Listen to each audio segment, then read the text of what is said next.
We are about to get into this matchup. Like you were saying, Kobe, how much the players themselves have kind of taken to the rivalry as well and built that up in its own kind of being. And now we get to see it once again come to fruition here in the summer split. 2 thumbs up for the Rise ban. I approve.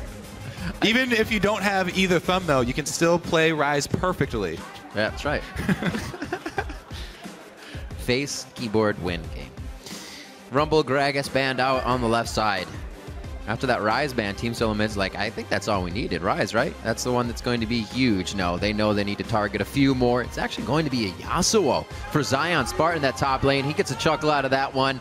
And the team is ready for these bans coming in. Yeah, pretty much ever since Impact played Yasuo in Week 1 top lane of the LCS, all the NALCS top laners took to spamming him in solo queue, and no one was more proficient at it than Zion Spartan. If anyone saw the video, he had a back-to-back pentakill in one game. I also really like the ban just because it's a champion that if you do get a small lead, then you can snowball so heavily. And, you know, Dyrus is often the early target of some early jungle pressure, and they don't want to let that get out of control. You have a point there, Kobe. They do like to focus Dyrus in the early game, no matter what region you're from. Let's see if that happens again here for Counter Logic Gaming if they try to pursue that. One last ban here after the Alistar comes out of Counter Logic Gaming. Will it be that Bard? Well, Afremu gets a Bard. Yeah, it's been banned 3 out of 3 games against CLG, and with Alistar and Thresh being out of pick as well, I don't think it'll be like... It's not a first pick worthy champion, but it's something that he could definitely play. It's also been hyped up almost as much as this match, just because everyone keeps banning it against Afremu. It's like someone just hit a grand slam just to hover. Honestly, though, with 2 support bans, this is the most support bans we've seen in a while, you know, since the start of this split. So definitely going to be a high-pressure pick. Yes, Doublelift's getting that Kalista. It's been a very high priority pick ban throughout the first 2 weeks of the summer split. So they get a nice priority pick there at the top of the list. We'll see what Team Solomid can answer with. Kalista is definitely a hard champion to answer as far as the bottom lane goes. We saw a little bit of Ashe to answer Kalista, at least in the laning phase. I thought we'd end up seeing more Ashe throughout the LCS split, but as did I. It's really died off, even though you can use Hawkshot globally. Unbelievably. No, but... you junglers. Hey, man. Hawkshot's scary. There's many more priority picks right here. Ashe wouldn't need to be answered quite yet, especially with the Gragas ban. The Rek'Sai makes the most sense from TSM's perspective. And I really wonder what style they're going to go with their team compositions right now. They've had success with a variety of things if you're CLG, whether it's poke-based or just a whole bunch of damage. Wow. All right. Blind picking the LB for Bjergsen. He figures that's going to be what he can do within the mid lane. Santorin gets Rek'Sai. He did it yesterday. He's definitely not afraid of any matchups. With the Zed nerfs as well, and Zed also not being popular in the meta, it's very hard to counter LeBlanc. At best, you get skill matchups with other champions. Yeah, even though Assassins aren't really feeling like they're in, LeBlanc is still one of the most banned champions globally. For those reasons. And still a great answer for Kalista. You know, you don't have to counter Kalista in her own lane. Bring in a be able to kill her. Lane. Yeah, there you go. No Bard. No Bard. Some groans from the crowd. Nautilus and Maokai picked up here. Yeah. As soon as you see an assassin like LeBlanc that's going to be trying to make her way to the high priority targets, pick up some really strong front line with point and click CC. A good answer to trying to ward off LeBlanc. Keep Doublelift safe. Still waiting on the side of Team Solomid. Pobelter now has all the time in the world to figure out what he can play against that Bjergsen, as Team Solomid figures out what they kind of want to round out their composition with. We heard Pobelter in that video saying he was quite angry at the loss he had from Team Solomid on his previous team. Now he gets a chance at Revenge Bard gets locked in. That's Lustboy and the Gnar for Dyrus. So Lustboy's actually already played Bard. He played it at MSI against EDG. That didn't go well, but there's been some time since then. Maybe TSM has put in some actual team practice with the Bard. Bard is good, in my opinion, against tanks. But, oh man. It's also, he's extremely strong with Rek'Sai. Rek'Sai already, she has an amazing early game and super strong ganks. Bard, you can leave health packs in the jungle to make sure she'll be at 100% without even chugging potions, and you can assist ganks down bottom, because a Nautilus Kalista lane is very, very scary. And if you even think about going towards that lane, you're going to need some sort of special gank, Bard-assisted Magical Journey or something to get in there with multiple people. It's always hard to play against a champion that's relatively new on the main stage when you haven't seen it used to that caliber. You could definitely see some Cosmic Bindings come up big for mispositioning on the side of CLG, or the other way around, that we see Lustboy get himself into trouble. Azir and Lee Sin now locked in. Xmithie's going to go pretty aggressive here in this game with that Lee pickup. Pobelter's got his Azir. Yeah, Lee Sin against Rek'Sai is very bold. Rek'Sai can shut down Lee Sin fairly well, so Xmithie's going to have to find opportunities that aren't near the Rek'Sai, especially with Sejuani up on the table and already a heavy tank line. Interesting choice right there, but they need to keep up with early pressure, is what that pick says to me. If I was Xmithie, I would definitely focus my efforts around the dual lane, and it's not just because this is Counter Logic Gaming. That Lee Sin plus the Kalista Nautilus combo is very, very scary. Whether it's lane swap or not, you have to worry about dives, you have to worry about early pressure. That's where most of their kill pressure is going to come from early on. Silver makes the most sense. Catch up to people on some Tempered Fate. Team-based. Run away from a fight, get Gnar back in. LeBlanc can worry about herself. Bjergsen's pick now goes to him in the mid lane. We see these compositions rounded out. What are you guys thinking looking now at Counter Logic Gaming and TSM? Well, it looks like TSM still going around the Bjergsen strategy. They had 12 kills on LeBlanc yesterday. That was with Rek'Sai jungle support. Bard also significant roam pressure throughout the map. Maybe some lane swaps from TSM, but mainly a mid lane focused game as we normally see. Yeah. Once again, the matchup, the LeBlanc-Azir matchup that Bjergsen talked about being so easily tipped. Yet, the two times we've seen it, Xiao's been on both sides of that as Azir and LeBlanc. Got crushed as Azir, then crushed with LeBlanc. Lucky for Xiao, he's not in this game. All right. Pobelter going to have to try to reverse the trend that we've been seeing from that matchup. The coaches to approaches. 6-lol, Loco Doco down. Loco getting a few last words in there, making sure the team knows what to do. Be like, make sure you don't just Tempered Fate yourselves and stand there and look weird. You're going to have to make this work. You're pulling out a Bard pick. Definitely trying to kind of send a message here. Absolutely. Be sure to update your vote with each gank and team fight by tweeting at LOL Esports with either the hashtag CLG win or hashtag TSM win. We'll update those as we get through the game. You see the comms on your screen. The crowd is more than ready. The Week 2, Day 2, representing the Goliath versus Goliath match here as Counter Logic Gaming takes on Team Solomid for the rivalry.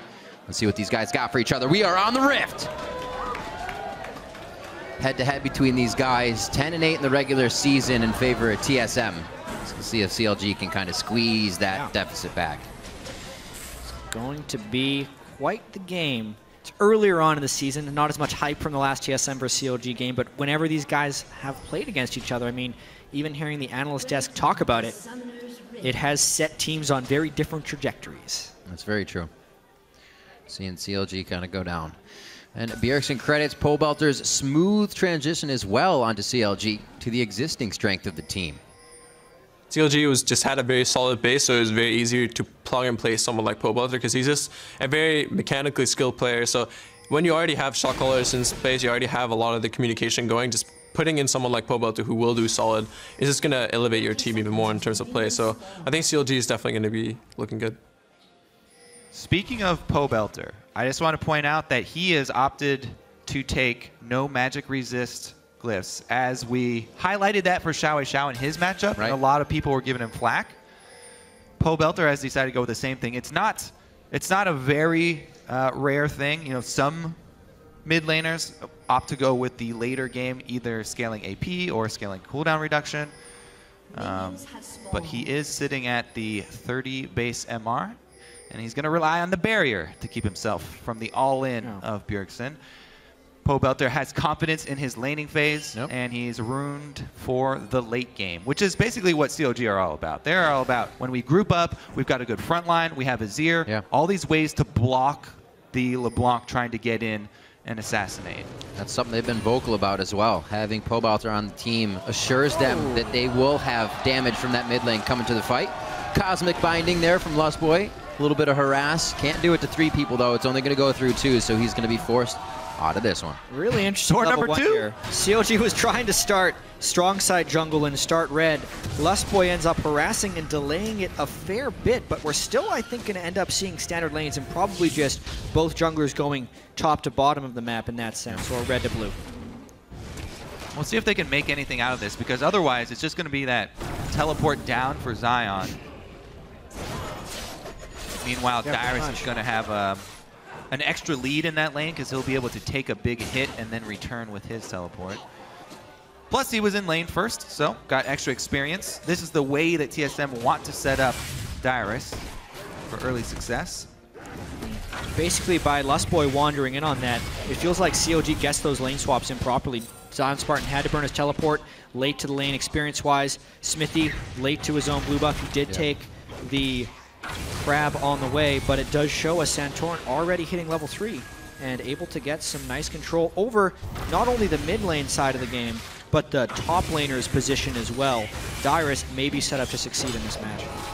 Yeah. Meanwhile, the duo lanes, having found each other, Doublelift was very outspoken about the game versus Team 8 when he had to play the Sivir into the Kalista. That is an 80-20 matchup in his opinion.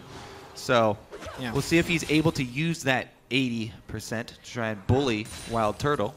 Yeah, Kalista Nautilus. It's definitely scary. Is super, super scary, especially if Bard can't initially land his Q, because after that, Bard just has his auto attack, which, if he has a mate behind him, will give him a small slow early on in the game, but definitely not the type of all-in potential that Kalista Nautilus has. This is very much a lane for CLG to win 2v2. Yeah, ever since those changes to Nautilus E, a lot of early damage that he can trade. All it takes is one hook to get in there. Wild Turtle will be quick with Spell Shield, though. Safely being played right now. Yeah, Spell Shield and hovering behind the minions as much as possible to keep it safe in this lane. 26-17, though. The 80% is working a little bit, but he's got quite a minion wave, Wild Turtle does, to hit once it gets towards that turret. Right, so the point now is for CLG to pressure, since they have this big set of minions grouped up at the turret, you try and pressure that wave all the way into the turret and harass Turtle while he's trying to get those CS and even up the CS numbers. What's interesting about this for CLG is it's very hard to pressure 2v2 against a Rek'Sai. Doublelift mentioned in his interview they're almost trying to draw jungle attention in the 2v2 so that their solo lanes can succeed with the help of xSmithy's jungle ganks. And we're kind of seeing that spread right now. Smithy on the bottom side of the map while CLG is pushed to the top lane, which is usually pretty scary. That is a good point, because while Kalista Nautilus is very scary with the all-ins and the offensive power, it doesn't have the same reflexive properties as the Thresh Kalista or the Morgana Kalista, which are really, really safe and almost immune to ganks because they have so many options to get out of them. Nautilus, a bit fewer, can make his own escapes. Hook himself out and say, good luck to you, sir. Well, he'll get another escape soon once they get that Fate's Call in. Hopefully they can use it in a bit of an aggression and not defense.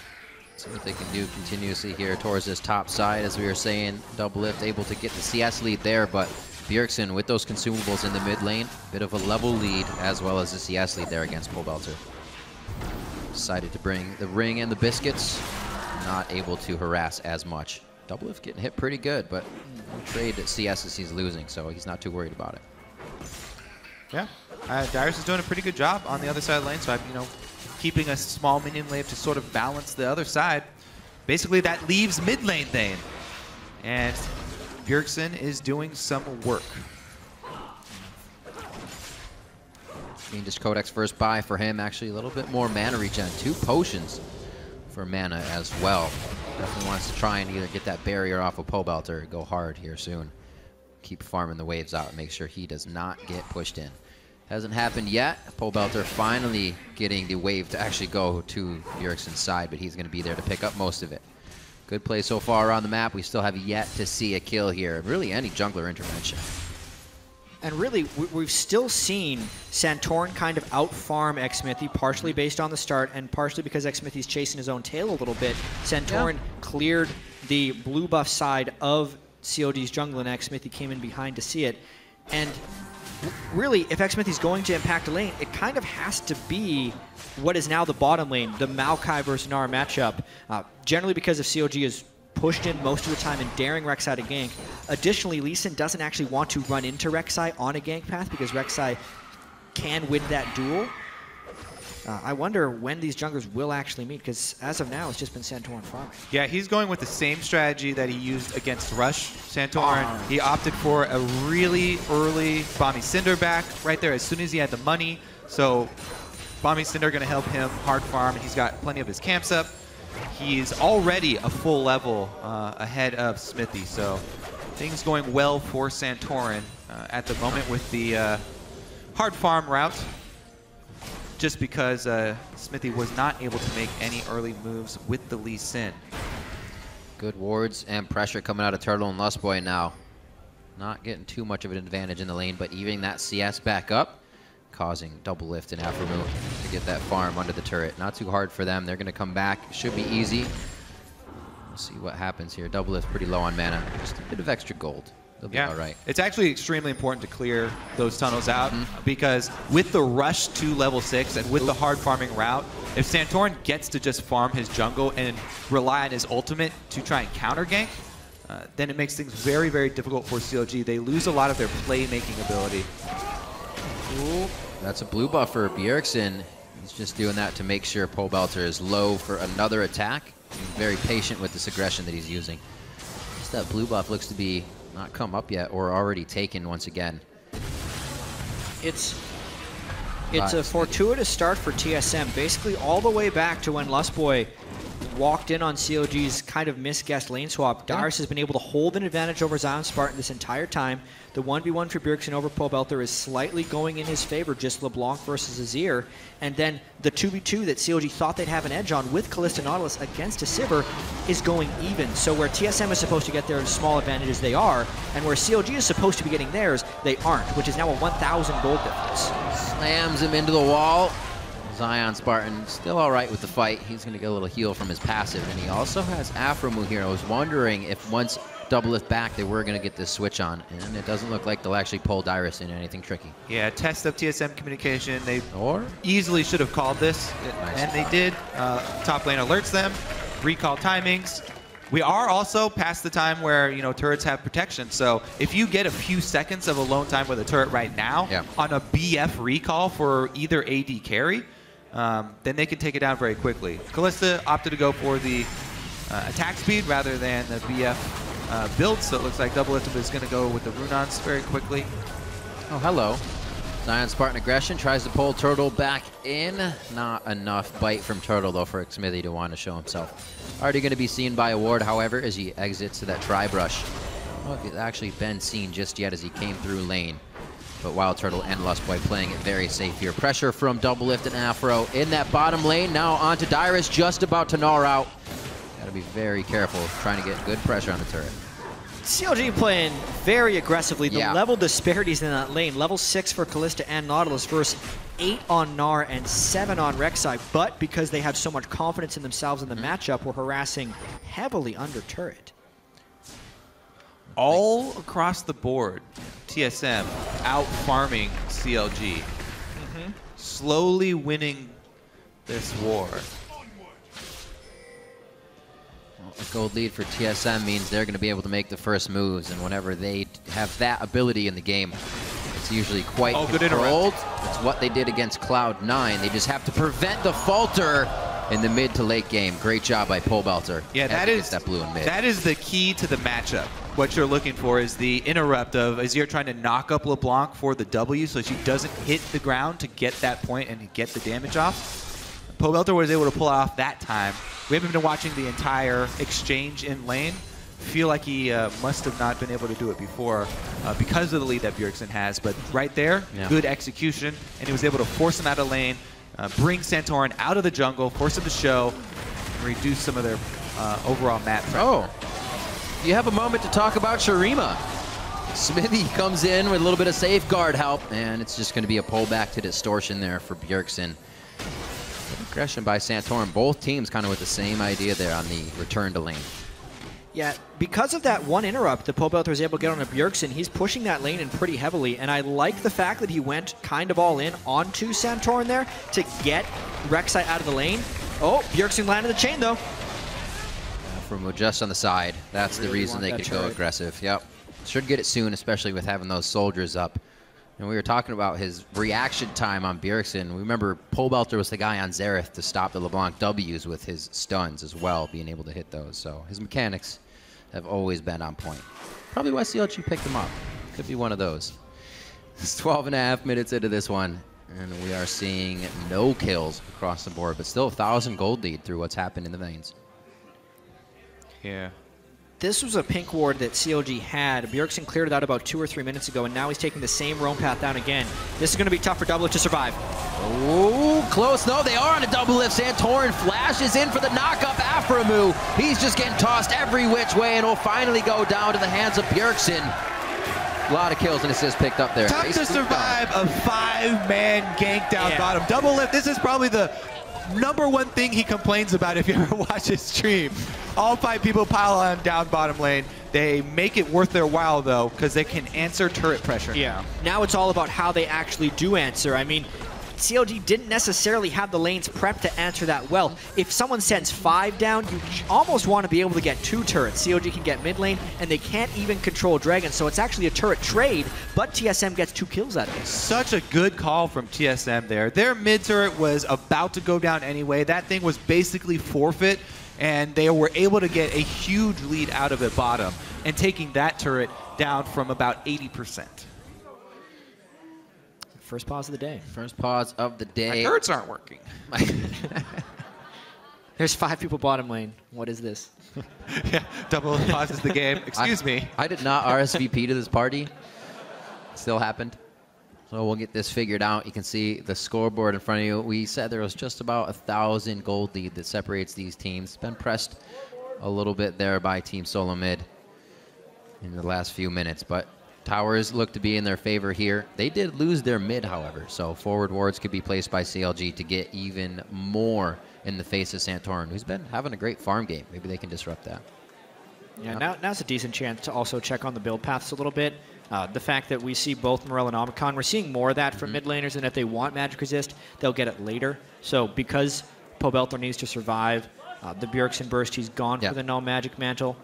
Outside of that, double lift with Hurricane first, which isn't actually the default on Callista, it feels anymore. Most are Blade of the Ruin King or Bloodthirster.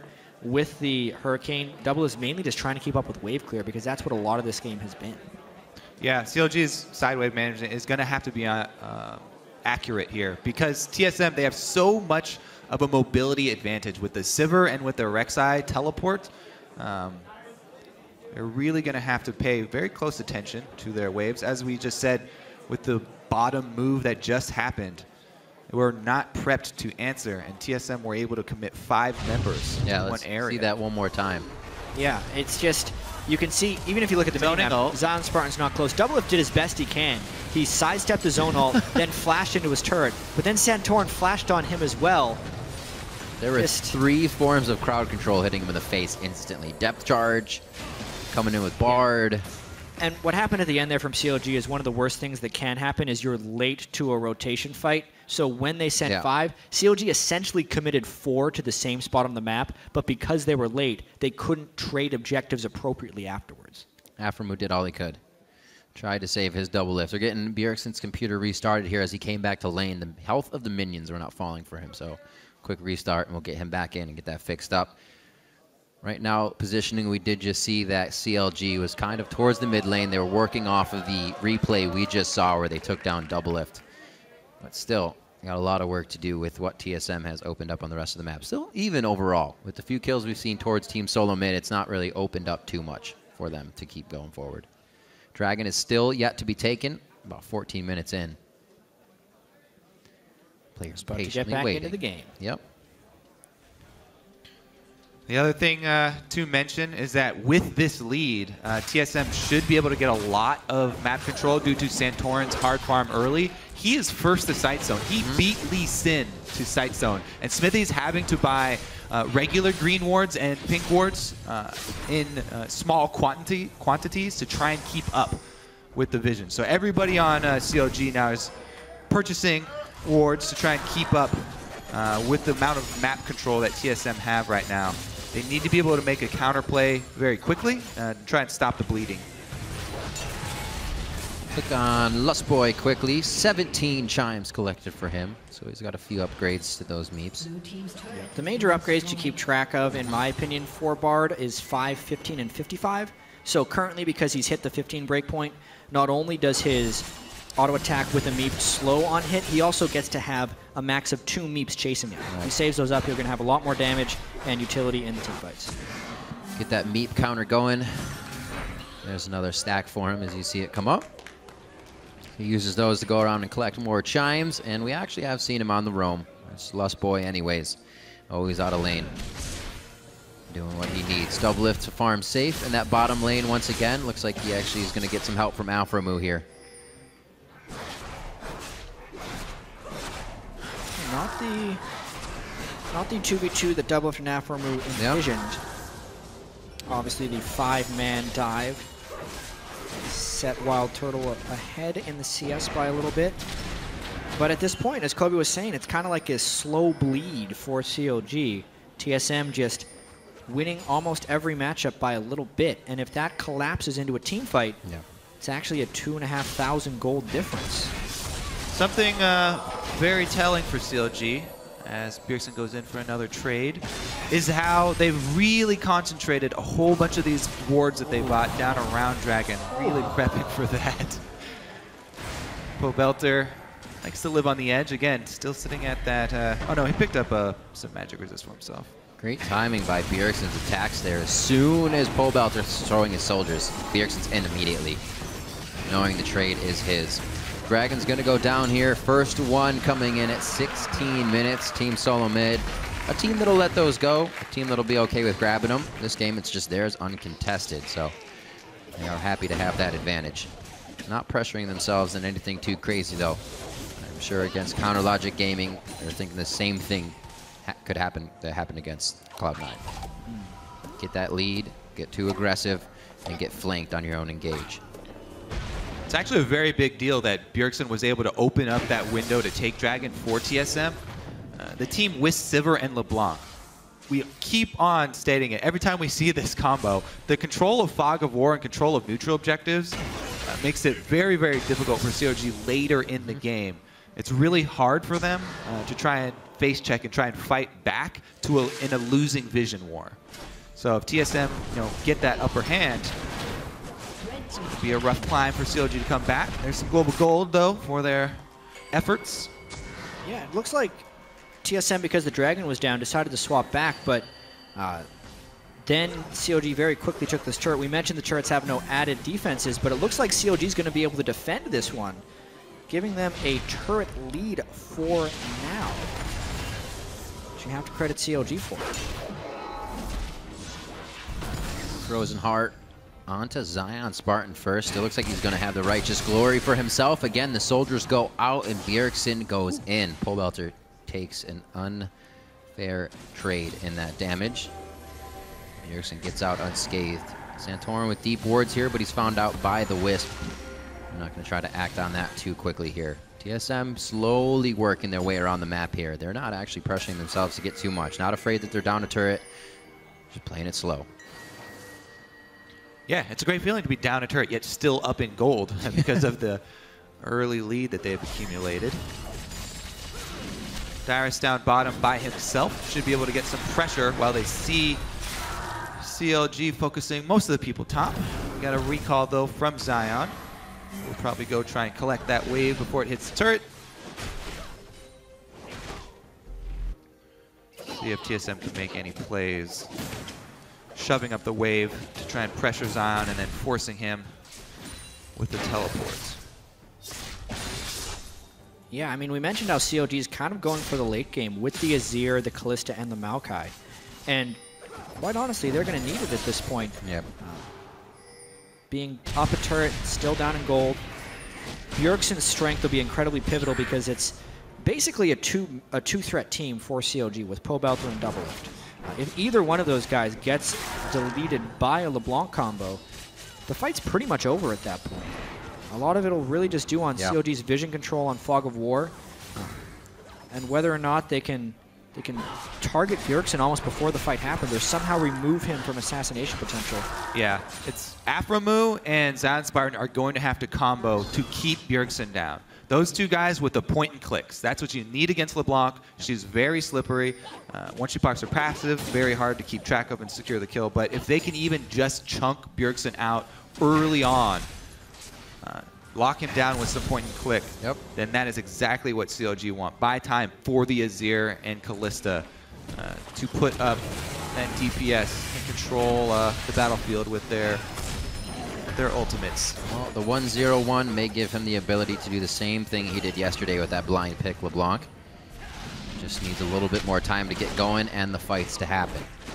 It's actually pretty cool with TSM. You often get an early signal of when they want to make a move because Bjergsen will buy that elixir. He doesn't have it right now, so I actually don't expect them to, to force anything too soon.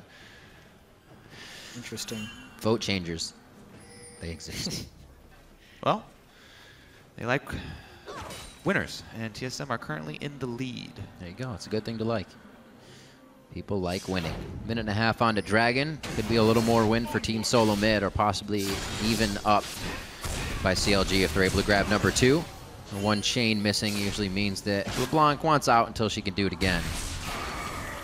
And the harass going back and forth from Bjergsen onto Pobelter. He hasn't really been able to fight back just yet, but we haven't really seen the damage he's going to do in these team fights. Abyssal Scepter, Morellonomicon finished to him to the Morellonomicon Void Staff by Bjergsen. Yeah, I'd say our next crossroads, the next point in our decision tree where we'll see what choice CLG make is in a minute when that Dragon comes up. Because there is a top turret standing. They can very easily just give up Dragon number 2. Doesn't give that much of a benefit. Yes, they'd like that 6%, but they can easily trade it for the global gold of a top turret of TSM if they so choose.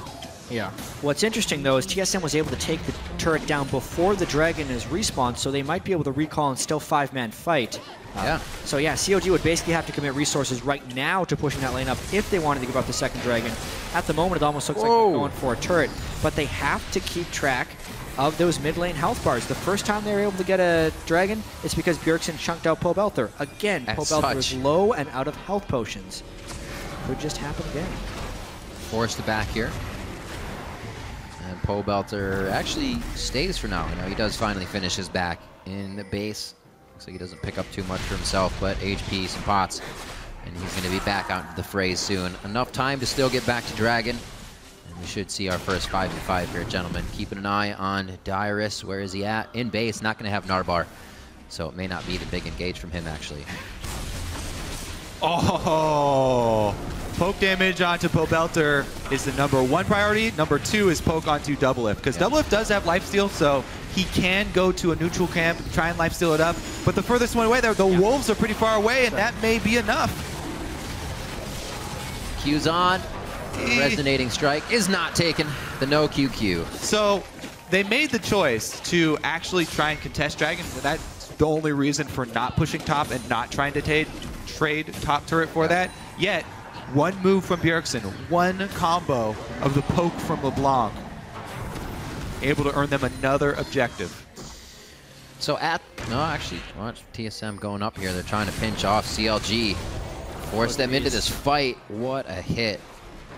Very nice cosmic binding there to lock up Zion Spartan for a bit more damage. Yeah, Bard actually has decent upfront damage as well, so that combined with LeBlanc just shows the poke type damage that LeBlanc can put down. Although CLG, they're tired of all this stuff. They're going for a bit of a force, wanting to fight in that Azir turret. Good damage. Whoa, maybe they should. This is that let's just group and see what 5 can do. A huge burst from Bjergsen changes their mind for a second, but with that base outside now, with that Shurima's Legacy set up, they have a turret that they can defend with, and they don't have to go back fully here. They can keep pressuring. Here comes the next wave. If Pobelter can get up there and use his soldiers, he cannot. That turret stays alive. That's why Sivir is the go-to pick here for TSM. Not only the team-oriented ultimate, but wave clear when you pick an assassin mid laner. It's amazing to pair an assassin mid laner with Sivir. Just for this reason, Static Shiv plus Sivir, wave is gone.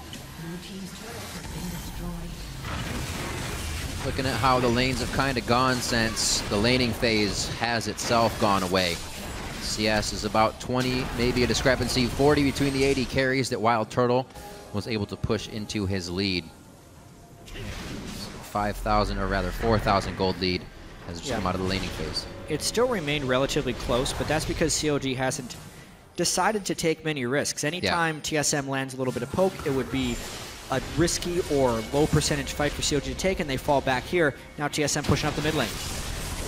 Whoa, Bjergsen onto Pobelter, puts the Emperor's Divide in, but Bjergsen already has the flash he needs to get out. Goes down, however. CLG collapses nicely on the fight, and the journey across, it's going to be a 4-man journey. A cosmic binding against the wall, something you have to look out for. Lustboy locks it down, but the dredge line comes through from Alpha Moon. He locks it down even harder. The sapling will slow, but they will not pursue. Chronologic Gaming comes up nicely. Look at them chase after that one. So Pobelter takes the first risk by exposing himself to knock him back. And now CLG with the man advantage trying to take all the little things they can. Going for blue. Going for blue, but taking a lot of free damage in the process. Doublelift's going to be able to cut them off here. Santorin just on the other side. Possible tunnel under the wall. He hits up Doublelift in a bad spot. They've stayed way too long here. Yes, flash. Meganar, indeed, a double man ultimate against the wall. That's Doublelift going down. Xmithy's now going to get hit up, and CLG has overstayed their welcome. A quick safeguard out saves Xmithy. Dyrus is going to walk them home to make sure they get out semi-safely.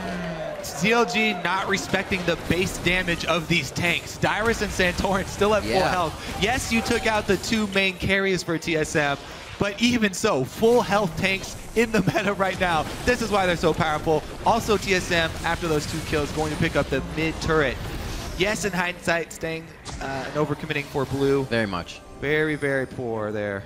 You just mentioned that. It's close because CLG was staying safe.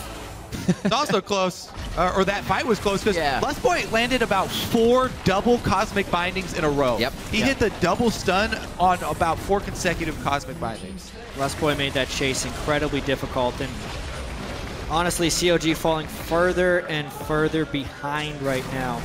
You can see the fighting spirit in them, righteous glory. Oh man, they want to skirmish hard and turn these into full team fights. You can see everybody trailing up. Doublelift would have been a bit late, but he still would have made it in time. They are hot to fight right now. Yeah, and the other thing that we need to mention in this game as well is the Zion Spartan versus Dyrus matchup. Dyrus has definitely held his own, and he has not been focused down, dove, any unfortunate things like that, and that's another reason his Mega Gnar was so threatening right there. It's a 200+ CS Gnar 25 minutes into the game, and he was going to wreck people. Yeah, he's fights. Frozen Mallet as well, so that's going to be a damaging Gnar if he can start locking you down in the fight, assisting with the rest of the team. 1:30 on to Dragon, as Baron becomes a bit of a dance for both teams before they get the wards they want and back off. Yeah, TSM just have so many tools that are even better when playing from ahead as well. Yeah. They never really have to make those high-risk plays. They've got the tremor sense. They don't have to go blindly anywhere. Plus, Bard, as we've just seen, really thrives when being chased around like that. So if CLG get a little overexcited, or they're trying to press a small window because they feel pressured, it's the perfect situation for Bard to just toy with people as they chase him through the jungle. COD's trying to set up this mid lane siege once again. Yeah. Sivir in base, so no wave clear this time. They didn't sync up the rotation properly. A top lane turret for them shortly after as well. This guy right on your screen, they're going to have to keep an eye on what lane he puts this banner of command he's finished on as well as we get later into the game. That's something we've seen. Oh, actually, it just went out. Yep. Bannered. Ranged minion. Well, actually, something that CLG have done very well is control both side lanes. Both of them are pushing slowly in CLG favor. So they were able to take that mid turret without any sort of repercussion. Yes, this minion does not take magic damage. So that's actually really unfortunate for Azir, because if a soldier's in range, the soldier will do the auto attack, and he can't actually do damage to it until the soldier dies. So Pobelter had to slap it to death very slowly. Very slowly. There's that side wave control. Yeah. Getting it cleaned up. Couldn't stop it before it hit the turret. The CLG make sure to have that kind of pushing before they need to do anything about it themselves to take down that turret. They actually get Doublelift and Aframu to stick up there. Xmithy and Zion Spartan creating somewhat of a wall over towards Baron and some wards for them to keep them safe. They should be able to back out of this. pretty easily. Bloodthirster Hurricane now finished up for double lift as he's getting his farm on. 267 to 233 in that lane, so it's stayed consistent in that deficit since they've been out of lane. Last Whisper on Wild Turtle, as long as his 2 other items. And we saw how much it was trouble for TSM if he's not at the turret, so they cannot afford to fall out of position like that again if CLG's pushing. Another thing to keep in mind is when Azir gets his items, it almost doesn't matter who he's hitting. He's going to kill them pretty quickly. With Void Staff, Abyssal, basically, Pobelter gets 1 more. If he can get his death cap and actually set up in a team fight, it won't matter how tanky Dyrus and Santorin are. It can shred the tank line. So CLG, even with this 5,000 gold disadvantage, if they can somehow keep Pobelter safe, can still do a whole bunch of damage. That'll be the start of it. Tempered Fates himself and Zion Spartan. Here comes the teleport in. Should be safe for now. Xmithy on the wrong side of the fight. Zion Spartan gets taken down as he twisted advances in one more time. Dyrus just trying to gnaw out everybody backwards to stop the fight for Team Solomid. CLG is putting themselves on the front line and in the back line perfectly to make sure Wild Turtle does not have targets, and then they're able to focus him down. Pobelter with some big-time plays early on here. Bjergsen though once more. Oh, he goes in. He's able to take down one. Aframu gets hit. Double lift now onto Bjergsen. He's able to mimic it out. That mirror image giving him a bit of a mind trick. One last arrow. Can he throw it through? It's going to be Pobelter shifting the soldiers forward and picking up the kill. Santorin lives with a sliver of HP. Crazy stuff. Wow, what a fight there. CLG found a fight where they can focus someone down before Bjergsen can enter it, and now Rek'Sai ulted back into base. There's no teleport from Dyrus. Zion teleports in. Maybe CLG parlays this into a Baron. The DPS for CLG did survive. They're beating on it. And Kalista has the Ren secure. Rek'Sai so on the way, though. As long as they can get this to about 1,800 health without getting killed themselves, this Baron is CLG's. Santorin doesn't look like he even wants to try for it. Boom. CLG back in the game thanks to a tremendous fight from Pobelter. Strong team fight play there from CLG. Protecting Pobelter and Double Lift. Pretty much freely auto-attacking both of these guys for the entirety of the fight. There's the stall from Lustboy to try and buy time for Dyrus. I have to question the placement of that Bard ultimate. If he throws it on the squishes of CLG, it's not the Maokai that's going to kill him. Azir able to set up for after the Zhonya's effect wears out. Pobelter gets super aggressive coming in. Bjergsen gets blocked by the Emperor's Divide on his first assassination attempt, which then is able to extend this fight more for CLG.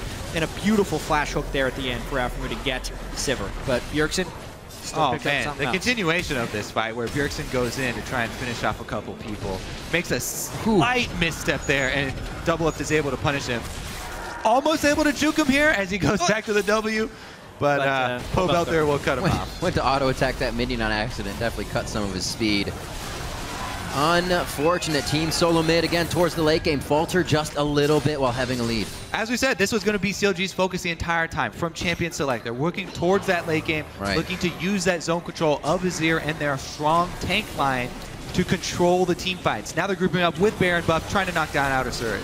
This outer turret should not be long for the world, especially with a few of the soldiers being used to burst it down.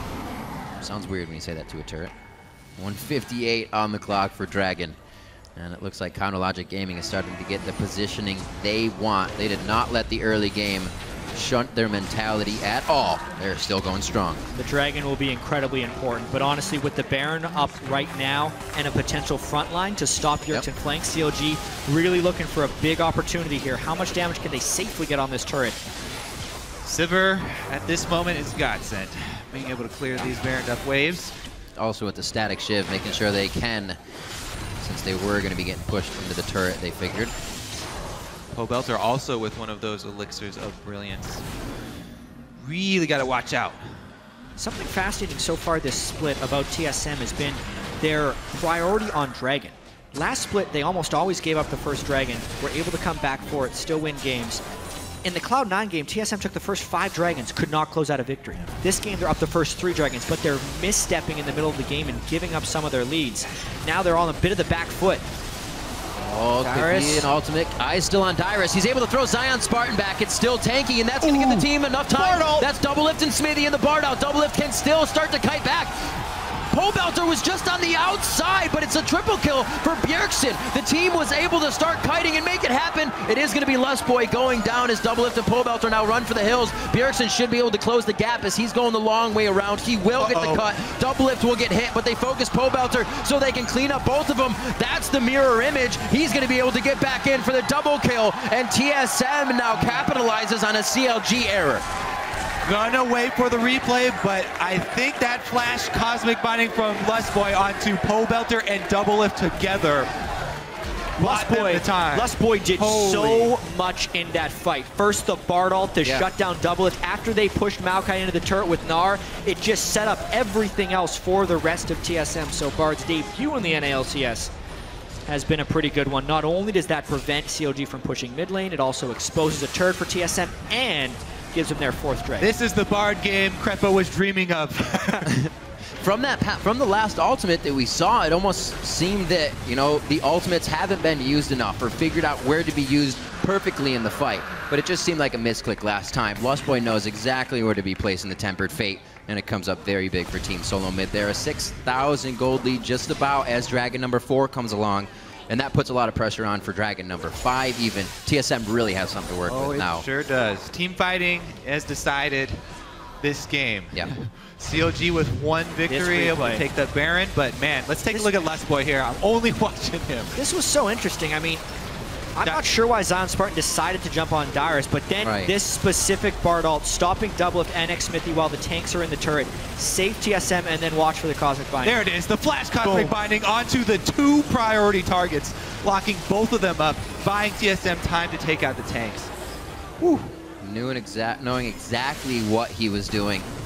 Not afraid to go down as well, puts himself on a magical journey to death, just so his team can pick up more kills. The work that the turret did as well is not to be understated. You point out the turret damage. That inhibitor turret was firing for half of the team fight. Yep.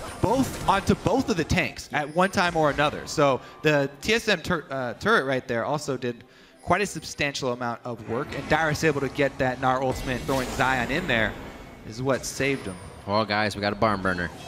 See what happens for the rest of the game. Coming up onto 40 minutes. It's not going to even be that long, I believe. We only have about 4 before that Dragon hits. And TSM is going to be wanting to stop this game.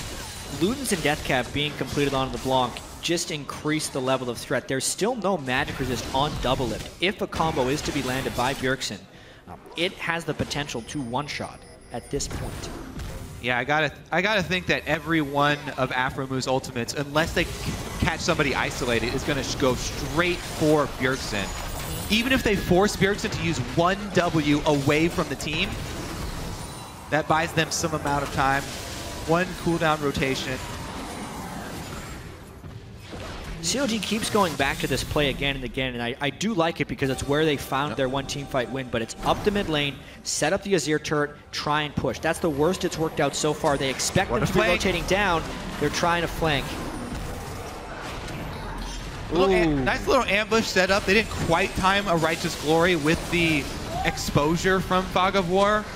So they didn't really have that jump start to the ambush. The unfortunate thing is you don't get many of those options. The team will now know. This is the first time TSM has been back over here in a bit, so they're going to be able to set up everything to stop that from happening again. And the opportunity cost of that ambush was the fact that they didn't clear the bottom wave. So they lose a turret for that, and they also lose more control on the upcoming Baron, which is now just 10 seconds away. And look at the lack of wards that CLG has in the jungle and the Baron area.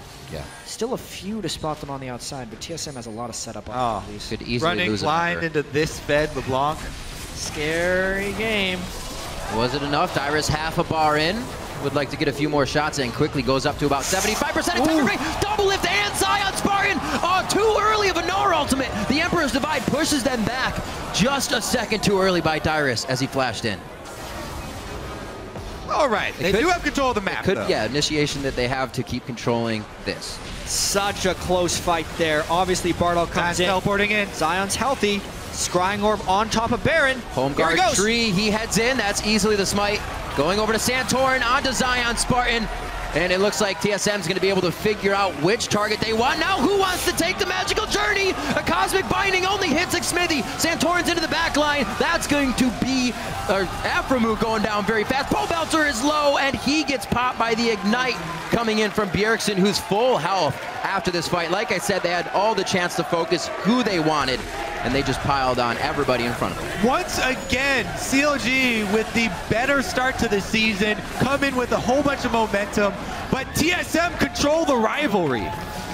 It's the same thing that happened to CLG we talked about before. As soon as they hit the TSM roadblock, they could not stop the slide, and it hopefully won't happen again for them, for the CLG fans. TSM on the Nexus, 40 minutes into this one, 17-7. Team Solomid takedown Counter Logic Gaming. Gotta feel good for TSM after dropping the first game of the split to Cloud9. Yeah. They're able to take down the last undefeated team in the LCS in CLG. Everybody's a little bit wounded now. Yeah, here that's in the North true. American LCS. And honestly, Lost Boys Bard this game was really, outstanding, really strong. Some small missteps in the mid game, getting picked off by CLG, but then they turned that fight around at the Dragon, or at the inhibitor turret, controlled the Dragon, and ultimately the game. Yeah, what you remember are the game-changing plays. Nope. You got to look. Wash away all the early game there. You got to look at how that was played, especially Lustboy didn't even finish Talisman of Ascension. He's got a banner of command. The guy was making plays all game long. Things that kept Team Solomid in the game on dives they were losing. Absolutely great play. You guys are correct. Bjergsen as well, blind picking the LeBlanc. Once again, coming out 8-2-6 on that one. Yeah, Pobelter's Azir was impressive as well. Being able to go head-to-head against the LeBlanc, showing that matchup's volatility and the outplay potential that Azir has onto the LeBlanc, and then also finding that one really critical team fight in the mid lane that really did give CLG a legitimate shot at winning. Yeah, he didn't die in lane. He got a tremendous amount of damage onto the mid lane turret as well, softening it up. He'll get another chance for revenge. He just wants it even more now. Great play coming out of the side of Team Solomid, all around the map. Efficiency in Dyrus's lane where it wasn't seen before, of him playing safer, being more tempered in his moves, as well as he said, when he calls for it, he would get the help of Santorin. And Santorin was down there frequently this game to make sure Dyrus did not fall behind.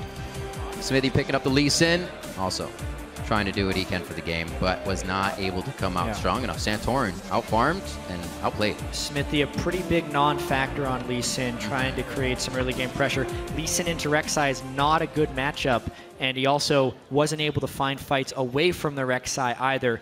Really just almost invisible on the map this game for Lee Sin. So if CLG could have done kind of something else in the middle of the game there, like you said, you liked what they were doing, pushing up mid, and it kind of seems like all they had, but could they have branched out and tried something different at that point? I think what was missing for me was more aggression from the Kalista and the Lee Sin. Those are two champions that we thought were going to be. We keep saying they're scary because of the possibilities that they have for kill pressure early on in the game, but it wasn't there. And TSM, you know, the game goes slow. Santorin gets the farm as he wants to, then they're going to outscale. Yeah, we saw TSM pulling this like 2,000 and 3,000 gold advantage, and that was the early laning of LeBlanc, which is Azir, which is somewhat of a given. The fact that Dyrus had level 2 before Zion Spartan did on Gnar versus Maokai, so he had the advantage. So therefore, the advantage should be the 2v2 lane for Doublelift's Kalista and Xsmithy's Lee Sin. He actually probably should have been going to that two-man lane, trying to force ganks, because that was CLG's chance of an advantage in that game. Even if it's kind of against the style they want to go towards, that was the correct play.